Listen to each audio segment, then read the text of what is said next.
Lalu kita starter, push button.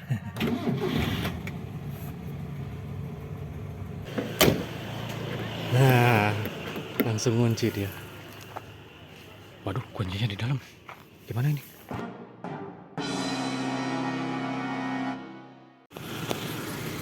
Assalamualaikum warahmatullahi wabarakatuh. Sambil manasin si Jaguar, dan sebelum saya bandingkan dengan Toyota Starlet, saya review sedikit ya. Ini Mazda MR tahun 93, dinamakan Baby Boomer kalau lihat tulisan di belakangnya. Nah, dari depan dia pakai logo Mazda jadul lah, kurang lebih tahun 93-an, kayak Mazda Kronos misalkan contohnya ya. Kalau yang sebelum 93 dia tulisan Mazda aja di sini.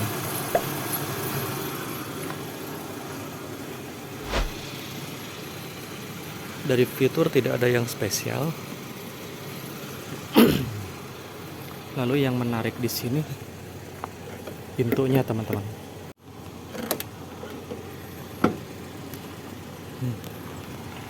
Ini speakernya saya lepas dulu. Soalnya kabelnya ada yang putus, belum sempat buat perbaikan. Jadi yang menarik di sini pintunya ada stepnya. Misalkan ini kondisi tertutup, ini step 1, ini step 2 full. Setahu saya di LCGC aja nggak ada ya. Lalu untuk pintu belakang juga sama, ini step 1, ini step 2. Kalau di mobil baru itu udah kelas menengah ya, misalkan kayak Honda WRV, lalu Wuling juga seperti Wuling Almaz. Kalau kayak Agya Sigra setahu saya sih nggak ada, cuma kalau yang Agya terbaru saya belum tahu ya. Lalu di sini ada talang air yang agak unik, kayak gini bentuknya, teman-teman. Di beberapa unit saya temukan di sini ada talang air yang umum, tapi yang unit yang saya dapat nggak ada. Tapi selama ini aman sih, nggak ada gejala kebocoran ya.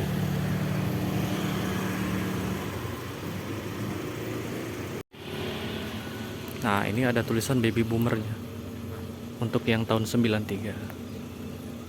Sayangnya kalau yang 93 itu fiturnya masih sama persis seperti Mazda MR90 yang tahun 90. Kalau tidak salah yang tahun 94 itu sudah ada central lock sama power steering kalau nggak salah. Yang ini juga belum power steering, teman-teman, jadi masih power otot. Nah, ini di sini ada tulisannya Baby Boomer.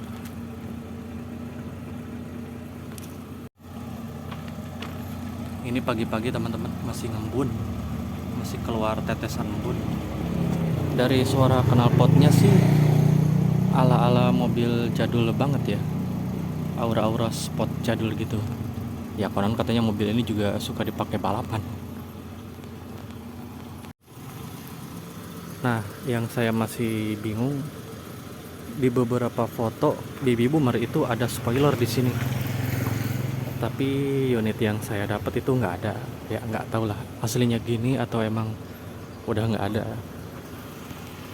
Kondisi yang saya dapat kalau secara pajak sama kaleng itu aktif, malah kaleng masih jauh 2027. Cuma secara bodinya aduh bener-bener PR banget. Cuma saya juga lagi nggak terlalu peduli sama body ya. Wiper juga saya dapatkan kondisinya cuma satu, tapi yang ini jalan, saya lihat gerak-gerak dia kalau lagi aktif. Ya mungkin nanti kalau ada rezeki kita lengkapin. Cuma sayangnya wiper belakangnya ini belum aktif. Ini harus diperbaiki, ditelusurin juga perkabelannya. Sekarang kita tengok interiornya ya, kita matiin dulu aja.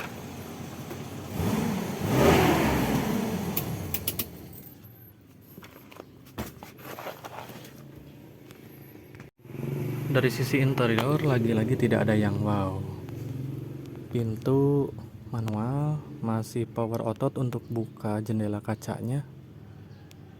Belum ada central lock atau automatic lock, masih pakai tangan sendiri. Lalu di sini yang saya rada jengkel dikit, tapi ya sudahlah. Nggak ada tachometer, nggak ada RPM. Ya kadang-kadang kita kan pengen tahu di RPM berapa sih ini terasa maksimal gitu ya performanya. Lalu tuas-tuas di bawah juga standar, tidak ada yang aneh. Ini cover kuncinya saya buka karena dulu pernah masalah yang akhirnya saya pasang push button untuk start di sini. Udah kayak mobil-mobil apa ya. Lalu di sini untuk AC standar, tapi semuanya fungsi, alhamdulillah. AC-nya dingin, mantap. Sudah ada indikasi kebocoran freon, tapi masih enak dinginnya. Paling 5 bulan 6 bulan lah baru dia minta isi freon. Kalau dia udah nggak mau hidup, biasanya freonnya habis. Ya mudah-mudahan nanti ada rezeki buat perbaikannya. Katanya sih yang di dalam sini evaporatornya ada indikasi kebocoran, karena di depan itu udah nggak ada kebocoran, dan di sini juga sempat ada kebocoran banyak itu di area yang ada ring karet itu loh. Nah itu udah getas, udah gepeng, udah diganti, sekarang udah lebih awet, tidak cepet habis freonnya. Kondisi interiornya kalau kata bapak bengkel yang pernah servis ini katanya enak, naikannya enak. Emang saya aja puas ya. Jadi kursinya tuh empuk banget, nyaman gitu. Yang belakang meskipun dia belum ada headrest seperti ini, tapi udah nyaman. Malah anak dua kecil-kecil itu masih bisa tidur di sini. Sama ibunya juga di sini gitu. Alhamdulillah nyaman. Terlihat sepintas secara interior masih wow ya. Butuh sentuhan sedikit aja untuk terlihat lebih bagus gitu. Dan ini lega banget ya di belakangnya. Jadi emang sedan ini agak lebih besar, tapi nggak sebesar kayak Toyota Corona ya. Oh iya, ini meskipun namanya Mazda MR, mobil rakyat, tapi ini soft touch guys. Ya mobil baru-baru aja LCGC itu masih keras-keras. Saya bukannya ngebully LCGC loh ya, itu mobil juga spesial. Fungsionalitasnya dapat banget LCGC itu. Saya juga udah pernah pakai, ngerental gitu ya, bensin irit, speed juga oke. Lalu untuk audionya masih apa adanya banget ini. USB nggak bisa, aux juga nggak ada. Dia cuma radio sama CD. Cuma belum pernah dicoba untuk CD-nya, baru radio aja. Ini sih rencana saya minimal bisa USB lah ya, buat hiburan di jalan. Kisi-kisi AC-nya cuma ada satu di kanan sopir, 2, 3, ada 2 di tengah, lalu di ujung 1. Dan yang paling power AC-nya kuat di sini, nyes dingin. Dan ternyata ini kuat dingin sampai belakang gitu. Saya pernah duduk di belakang di mobil dibawa sama tetangga gitu, dingin ternyata di belakang. Nggak nyangka aja, kirain dinginnya nggak nyampe belakang gitu ya. Ya mungkin karena ini tepat banget di bawahnya ini evap, jadi dingin langsung. Kalau dari sini ke sini ada perantara lah, nggak murni dingin dari evap. Ya mobil ini 1400 cc dengan 5 percepatan. Sejauh ini enak, apalagi untuk di jalan trek lurus gitu ya. Kalau untuk trek nanjak juga enak, cuma memang dia power di RPM atasnya kalau menurut saya sih kurang, tapi power bawahnya itu torsinya nendang banget mesin 1400 cc ini. Ya nggak usah tanya apakah ada electric handbrake, tentu nggak ada ya, masih biasa aja. Dan ini harus full baru kerasa ngerem. Kalau kata bapak bengkel lebih baik ganti satu set sama kabel remnya gitu ya, biar lebih smooth dan enak buat disetting padat gitu. Kayak Avanza baru kan dia cukup tuh dua udah ngunci. Dan ini jangan lupa teman-teman, namanya mobil tua, kita harus lengkapi dengan tambahan aksesoris yang memadai.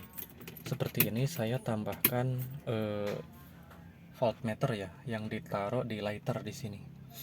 Nah ini kita bisa baca, oh ternyata kondisi aki kita lagi bagus ya, dia kondisi standby 13 volt. Ini juga berfungsi untuk memantau pengisian. Misalkan kayak tadi kan 13 volt nih. Lalu kita starter, push button.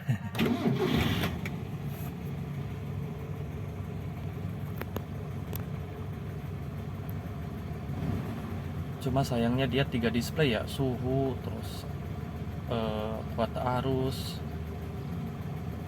Jadi nunggu voltnya lama. Nah ini pengisiannya dia di 14 volt. Sebenarnya ini udah ada indikasi overcharge habis diganti IC regulator. Tapi kalau AC dinyalakan, apalagi dengan lampu malam, itu malah ngedrop juga ya. Tapi kalau siang hari pakai AC itu cukup aman pengisiannya. Ya saya juga masih nyari-nyari informasi ini, alternator harus servis atau gimana. Mudah-mudahan ada rezeki ganti aja guys. Oh iya saya lupa, sebenarnya ini juga ada fitur auto lock ya. Nih lihat ya. Nah langsung kunci dia. Waduh kuncinya di dalam. Gimana ini?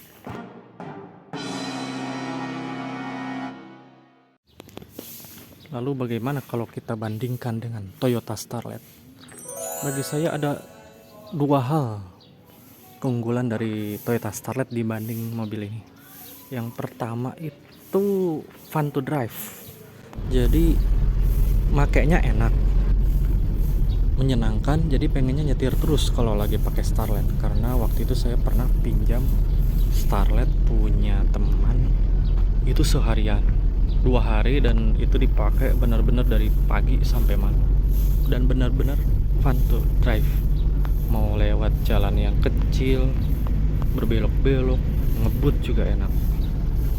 Dan hal yang kedua itu sporty, aura sportinya lebih terasa gitu. Mungkin waktu itu karena unitnya pakai knalpot racing, tapi filter suaranya atau apalah namanya itu masih dipasang, jadi aura sporty tapi halus gitu, enak. Bayangin saja waktu itu saya masih baru belajar mobil ya, baru kursusan lah, dan tidak mengenal cara pakai mobil tua, agak beda dikit ya. Kalau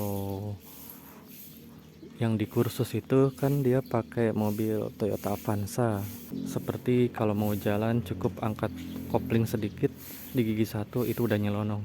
Nah pas pakai Starlet itu mati lagi, ternyata nggak gitu caranya, jadi harus agak digas gitu. Nah meskipun baru banget pakai mobil tua waktu itu, tapi saya langsung lancar, enak banget, meliuk-liuknya enak, nggak ada kesulitan ini takut nyenggol, enggak gitu. Jadi kayak gampang banget bulak beloknya ya. Fun to drive itu agak susah buat digambarkan ya. Mungkin teman-teman kalau udah nyoba berbagai mobil nanti bisa menilai sendiri, oh ini enak dikendarain. Misalkan kalau di YouTube yang paling banyak bilang fun to drive itu unit seperti Mazda 2 ya. Aura sportinya si Starlet itu dari dalam kabin udah kerasa. Jadi ketika kita bejek, anggaplah di speed 80-an, itu raungan mesin sama raungan knalpotnya bikin apa, wih gitu loh, keren gitu kerasanya ya, meskipun itu mobil jadul. Selain itu emang tarikan atasnya itu dapat banget yang Toyota Starlet. Kebalikannya lah dengan unit Mazda MR Baby Boomer ini. Kalau Baby Boomer tarikan bawahnya kuat, tapi atasnya kalau menurut saya kurang, tidak senampol si Starlet. Kalau Mazda MR ini impresi berkendaranya ya standar, tidak se-fun to drive si Starlet. Tapi yang saya suka dari Mazda MR ini, buat jalan santai itu enak. Di jalan perkampungan yang nggak perlu speed tinggi-tinggi itu enak. Nah, lalu kenapa memilih Mazda MR dibanding Toyota Starlet? Yang pertama ya budget. Bayangin aja dengan harga belasan juta sudah dapat unit yang pajak isi dan siap dibawa kemana-mana, meskipun dengan kondisi ya standar lah, tidak terlalu wow. Bahkan untuk kondisi yang sangat bagus, baik interior maupun eksterior dan fungsi-fungsi lainnya, itu bisa di angka 20 jutaan saja. Berbeda dengan Starlet yang jauh banget lebih tinggi harganya. Yang kedua, saya suka mobil penggerak roda belakang seperti Mazda MR atau Corolla DX. Cuma ya mungkin rezekinya saya di Mazda MR. Yang ketiga, torsinya nendang. Jadi terasa lebih nyaman dikendarai untuk ukuran mobil tua. Ditambah dengan napas yang panjang di gigi 4 dan gigi 5 itu di tol tuh enak. Untuk dapat speed di 80-90 itu nggak perlu mesin sampai meraung. Beda seperti Starlet. Yang keempat, elektrikalnya lebih minim. Jadi dari segi perawatan ya 11-12 lah sama Kijang gitu ya. Bedanya Kijang spare partnya gampang, kalau ini ya agak sabar sedikit lah. Dan yang kelima, crankshaftnya digerakkan dengan rantai keteng. Ya kayak Kijang, Corolla DX, sama kayak mobil-mobil Toyota Daihatsu terbaru ya. Karena saya untuk mobil tua menghindari banget yang masih pakai timing belt untuk menggerakkan crankshaft. Khawatir susah nyari timing belt yang ori. Dan kalau timing belt sampai putus, ambiar. Itulah 5 alasan kenapa saya masih memilih Mazda MR dibanding Toyota Starlet dan mobil tua lainnya. Oke, sampai sini dulu. Jumpa lagi dengan konten berikutnya. Wassalamualaikum warahmatullahi wabarakatuh.